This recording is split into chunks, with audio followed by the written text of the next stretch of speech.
So this is a 924 turbo. This is where I resealed the whole top, and so water was leaking from here before.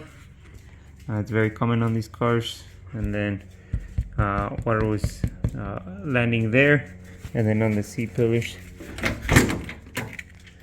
So if you look here, that's the extent damage. I had to cut them out just because they were flopping all over the place. That up there needs to be reupholstered as well because it's part of the water damage. I have new gaskets. Here it has, these are all new gaskets. The doors are the 944 gaskets, so they're upgraded to be a little bit more modern. This is the dash. Turbo has a push grip. These don't work, the electronic side mirrors, and so I did all this reupholstery. I stitched all this. I never got around to gluing these down. It looks fine, but I mean, it's not perfect. These are the non-sport seats. These are the ones that will come with the car. I reupholstered this as well. And then we got just the standard glove box. Let me see, I have the user manual here.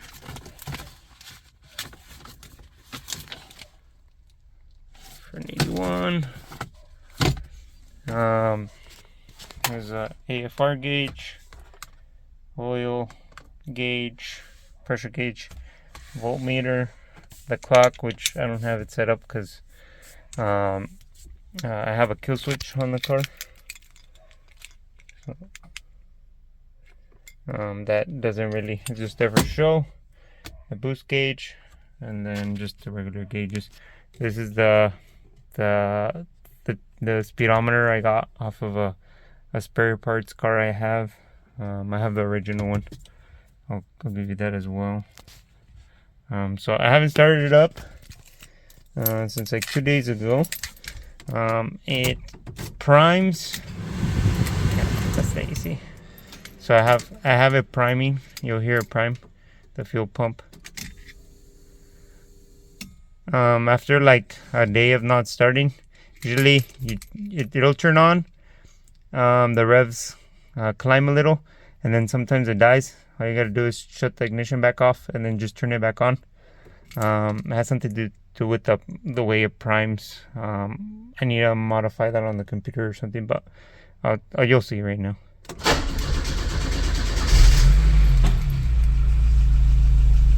Sometimes it doesn't die. I have it'll idle once it's warmed up, like at 1,000 RPMs. I have that because I live in Washington, so the cold winters. I don't have an idle air control valve in the engine, and so it's just gonna be at a little bit higher RPMs for idling. But it idles fine. And then I have it likes to idle a little rich, especially when cold. So the AFR will, ideally you want it like at 14.5. But it'll idle up there until it warms up. And then so it's got volts, it got oil pressure, and then it's got boost. This is a Chinese boost gauge, so it likes to dance around. It's very, very sensitive. I'll open the and the water temp and stuff works too. So it all works. The AC works. I need to get a thicker band for it. I got the wrong thickness one, so it squeals until it warms up.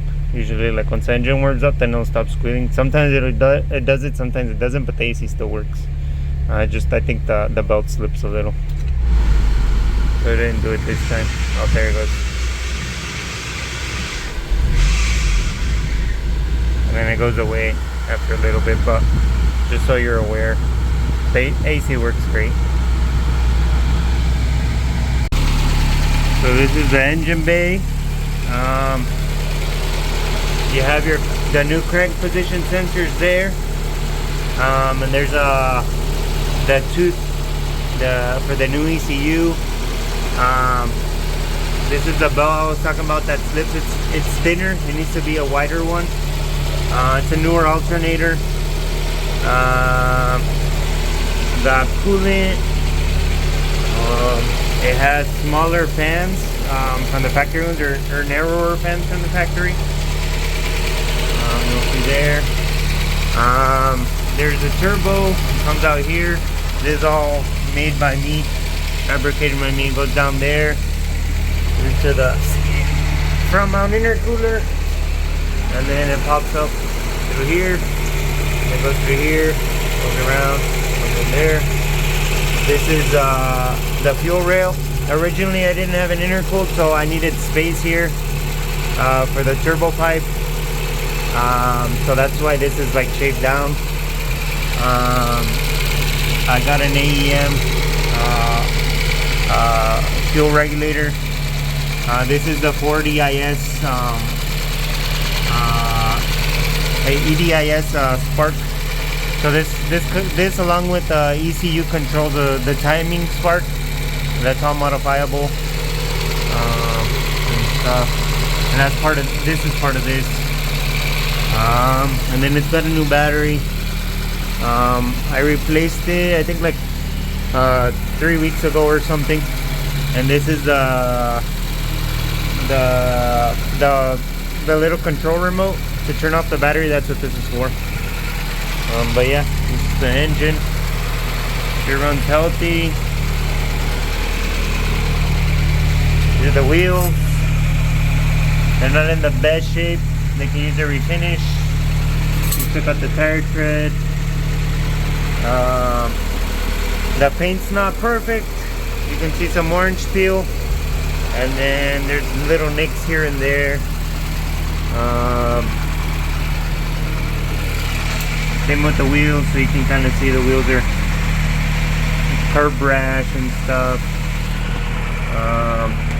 Again, a lot of orange peel. Looks great in photos, but there is, so I'm not gonna say it's perfect.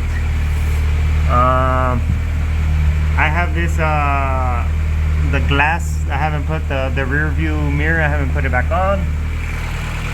Here are the windshield wipers. I need to put them back on. It has a Euro front bumper. I will probably take this plate off because it was a wedding present. So that won't come with the car. And it's got these. These are staggered. And you can see no smoke or anything. Running good. This is a 944 spoiler, so it's a little bigger than the stock one. There's a gas gauge. I don't have the struts installed on the rear glass. I have them. I think they're right here. I don't have them installed though, because that's supposed to damage the lamination again for the rear glass, so I don't have that installed. And then I have a whole bunch of different parts. I'll get a video of me driving the car in a little bit. So I got some turbo parts. I got an exhaust manifold. I got a new head. This one was resurfaced, so that one's good as well. I have I think there's a rear window motor for the back glass. I got the timing cover. This is the original speedometer that came with the car. I got, you know, spark plugs. I got the Momo stuff for when I bought the steering wheel. I got new glove boxes. I need to install these easier for the control arms. I have the original steering wheel. Just gotta find it, but it's in here. I got the original air filters. Yeah, I just have a whole bunch of stuff. This is all from the car too. because I have two other spare car parts that I use. The original, these are the original what's it called, piston rings and stuff. So I have receipts for all that. It has new piston rings and stuff. I think you saw a whole bunch of random gaskets, stuff for the clutch. I actually have a new clutch. This one doesn't slip or anything, but I could use, and when I measured it, when I had taken out the engine, I had to do all that stuff. It was getting close to its wear limit, so I got, you know, gauges, bearings for the wheel bearings, new stuff for the rear hatch, fuses, the original distributor, more fuses, switches, you know, just all kinds of little nicks and nannies of the stuff I took off. So here's the new clutch that I bought. I just haven't installed it. I probably won't at this point, but it's there if you want it. This is it still uses the original fuse box, and then this is the ECU. She's warmed up now. Take her for a drive. The heater is this one, and then this has its own fan. That one uses the one on the dash. So we hear it kick on, I think, right now.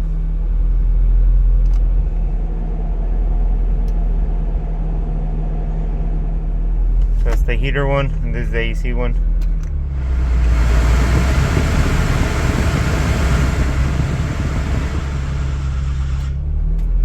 So we'll take it for a drive. Oil pressure is warmed up. Let's see. When you let off the gas, it runs lean, as it should. You're not giving it any gas. But we'll take it for a drive so you can kind of see how she drives.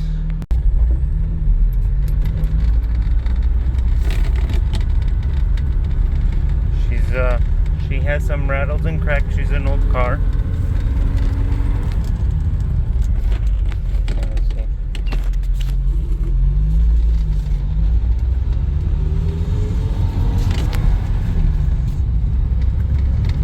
I try to drive and shift.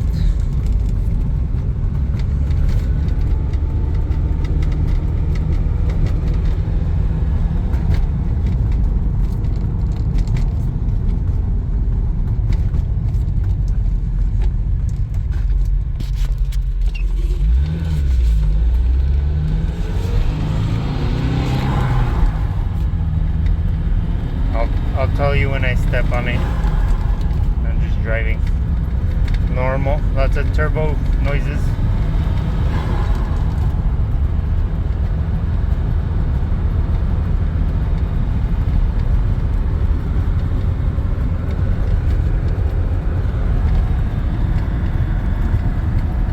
The gas temperature gauge doesn't really work super well. When it's full and halfway full, it marks up here, and then when it has like less than a gallon, it just kind of jumps down. So gotta be careful of that.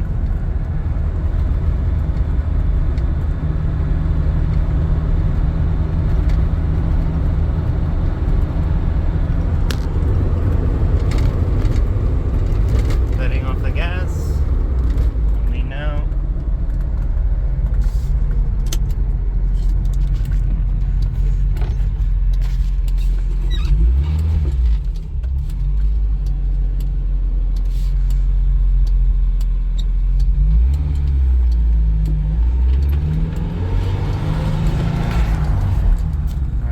Gas on third gear. It's the fun gear.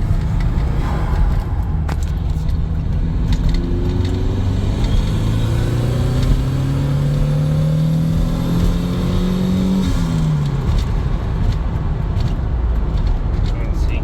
She accelerates good.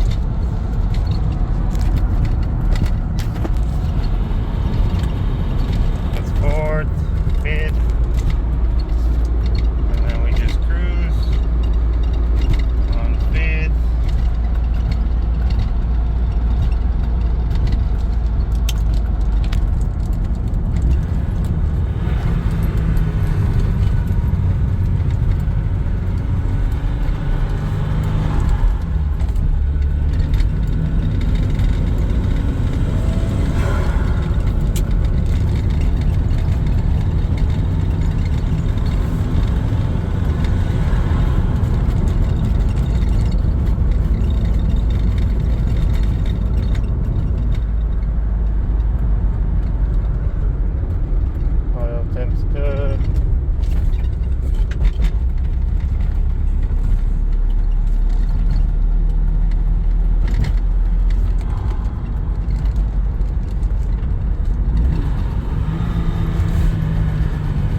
hinges that like to squeak. It's this whole thingy majigger. But yeah, this doesn't spin either on the original or on this one, the mileage counter.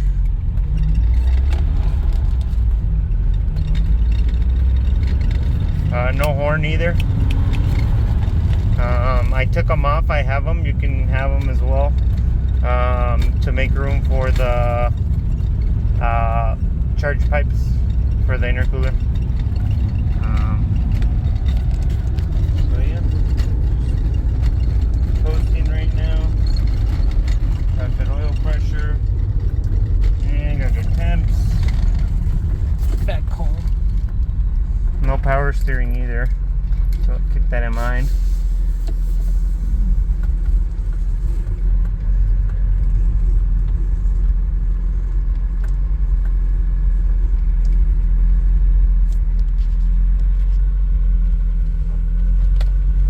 Once the temp gets to about right there, that line, the fans will kick on and it'll just drop that back down. So, another way you can manually turn on the fans is to turn on the AC. You know, pull down the car real quick. But that's normal. It doesn't overheat. I can keep it here if you want. It'll just, like I said, once it hits that line, not the red but the one before, that's when it's typically when the fans kick on.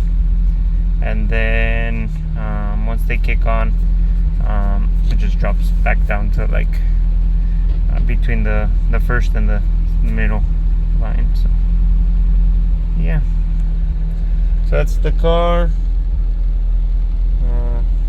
Very enjoyable. See if there's anything else I can show you here. See, the temp reached that thing. The car's off already, but then the fans kicked on.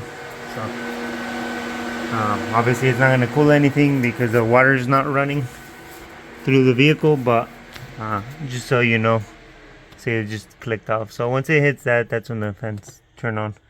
And so I'm gonna these are the lights, and see that they work.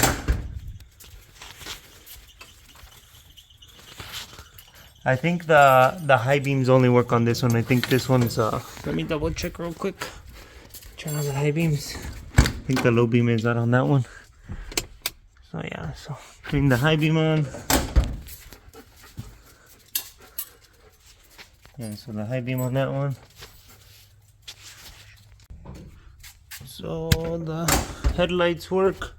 I did lose the high beam right now. I'm just realizing that. I just saw that, but you got fogs. So this is the one. Looks like it's dead. There's a slight glint to it, but yeah. Oh, and then this is the oil cooler. Normally it sits up here, but I moved it back just for that. So yeah. So yeah, so that one's out. Just so you know. And the rear lights. They're faint, but that one's on. And that one's on as well. So shut them off here.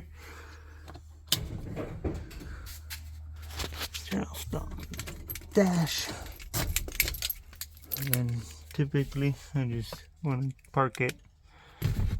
Close that. So there's a car. Now let's glory these seals. These are the only seals I didn't replace on the car, pretty much. Both quarters. And then this is for an alarm. The alarm was, I disabled the alarm, so it doesn't have an alarm, but I have the keyhole if you wanted to cover that up. And then this is loose. So